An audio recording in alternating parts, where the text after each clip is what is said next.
و اما رپ فارسی دوباره تقسیم به دو دسته شده. افشاگری های علی کریمی از توماج صالحی. داخل ویدیوی امروزمون قرار یه سر بزنیم به اتفاقات اخیر رپ فارسی و بهتون میگم که چه اتفاقی افتاده. بهتون پیشنهاد میکنم که تا آخر این ویدیو همراه من بمونید. امیدوارم که حال دلتون خوب باشه. و اما داستان‌های توماج صالحی تمومی نداره و این بار جدا از این که توی محیط رپ فارسی همه میپریدن به توماج صالحی و کلا توماج گارد شدیدی داشتن، الان علی کریمی اومد یه افشاگری سنگین از چی کرد؟ از توماج. از کی کرد؟ توماج. افشاگری کرده اینکه توماج چی کار است.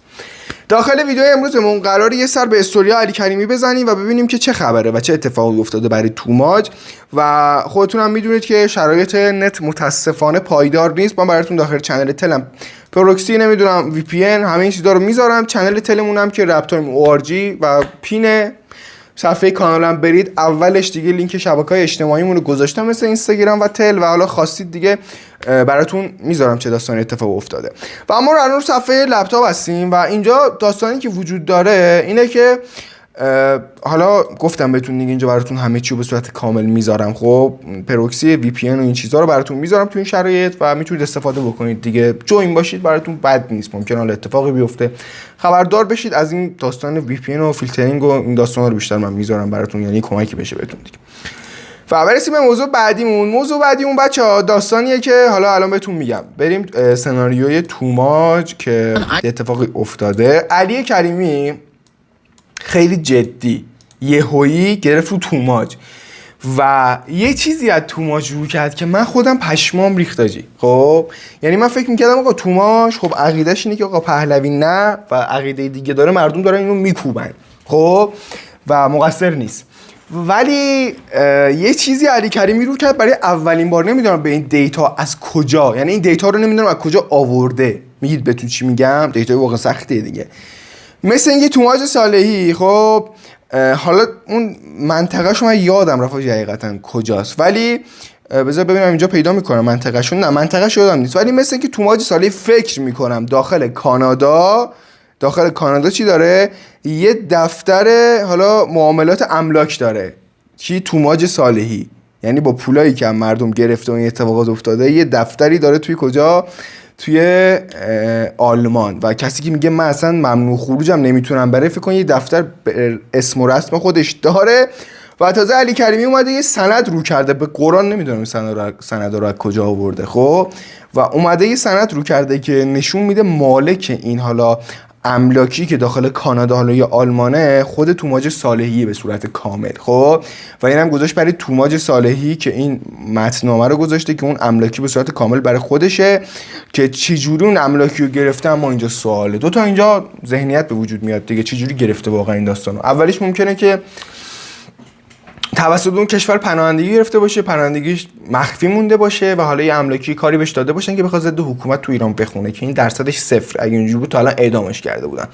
دومی نه دیگه به کار نمیاد، واقعا مردم حرفشو جدی نمیگیرن. اگه خب حرفشو جدی بگیرن و محبوب باشه بین مردم قطعا دوباره دستگیر میشه. خودتون هم میدونید. خیلی سوالات اینجا به وجود میاد که من نمیدونم، اگه بدونم شاید نتونم بگم که عمرم بدونم مثلا چه اتفاقاتی داره میفته. یعنی من دیگه چرا باید از پرونده توماج خبر داشته باشم؟ پرونده یاد همچین سیاسی خب معلوم نیست که چه اتفاقی افتاده.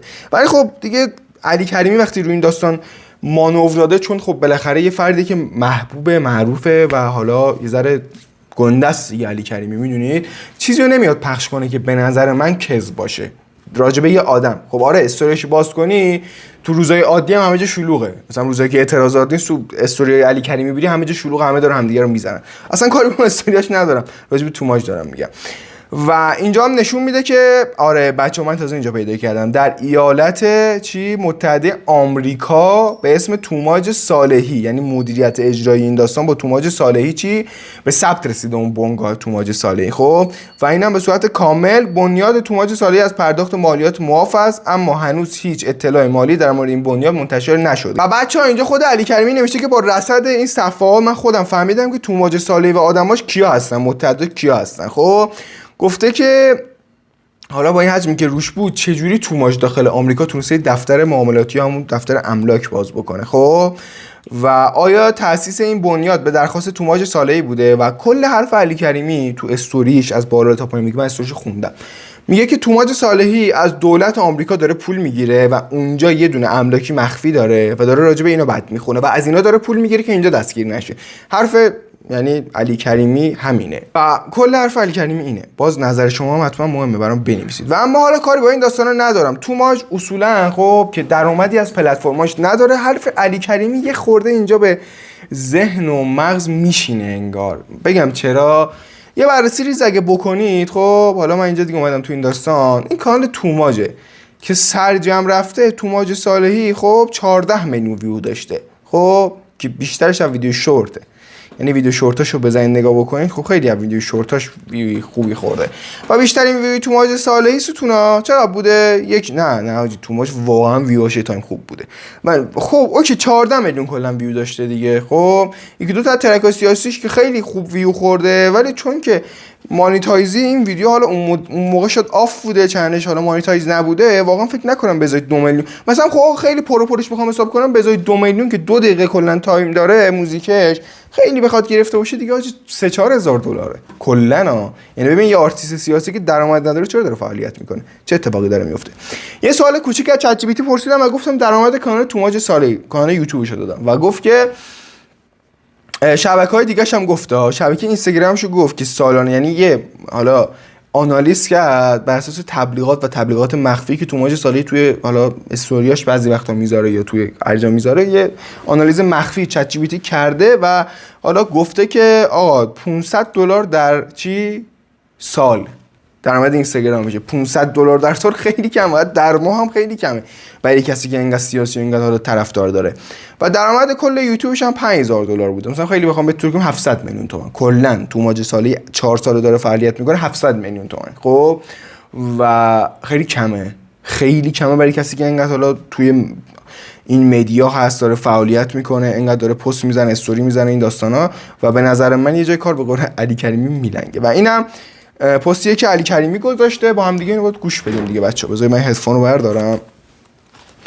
ببینید این پست اما علی کریمی راجع به توماج گذاشته. بذار من صدا اینو باز کنم بچه‌ها. این آقا به اندازه آره درست شد. گوش بدید الان. کل رزومه هنری و ورزشی شمایی که داری فوش خواهر مادر به بچهای داخل میدی، حبس کشیده به خاطر آزادی مردم ایران. واقعا خجالت آور.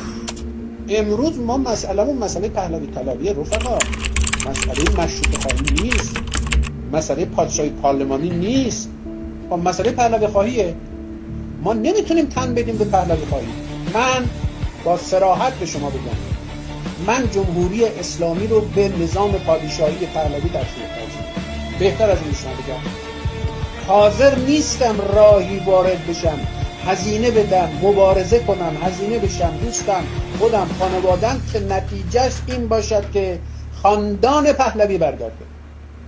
حالا این حرف اطرافیان توماجه که باز چیزی نمیشه گفت واقعا. من فقط صرفا دارم اینا رو اطلاع رسانی میکنم و نظر شخصی راجبش ندارم. و یه استوری هم توماج استوری کرده دیگه، حالا توییتشو گذاشته و گفته نه پادگان نه بنگاه، درود بر دانشگاه. و اینم توییتیه که دوباره فیو شده و یه خورده فوشموشش میدن. توماج کلا روش فاز منفی زیاده، حالا علاوه بر اون کارهای مشکوکی که انجام داده. و اینم بهتون نشون دادم. یعنی جنبندی آخر ویدیو بخوایم داشته باشیم این سری اینه که حرف علی کریمی شما بذارید کنار هم دیگه و چیزایی که من بهتون نشون دادم از درآمد 3-4 ساله توماج که نهایت میشه 1.5 میلیارد کلا بالا پایین کردم، خیلی هم رو به بالا گرفتم، میشه 1.5 میلیارد از تموم پلتفرماش.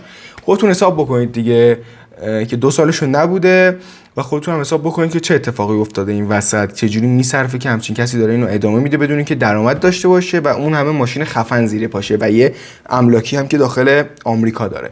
اینا رو با هم دیگه بذارید کنار هم دیگه و خودتون میخوام به این نتیجه برسید و تو کامنت ها برام اینو حتما بنویسید که چه خبره. دمتون گرم، مواظب خودتون خیلی باشید. با امید دیدار.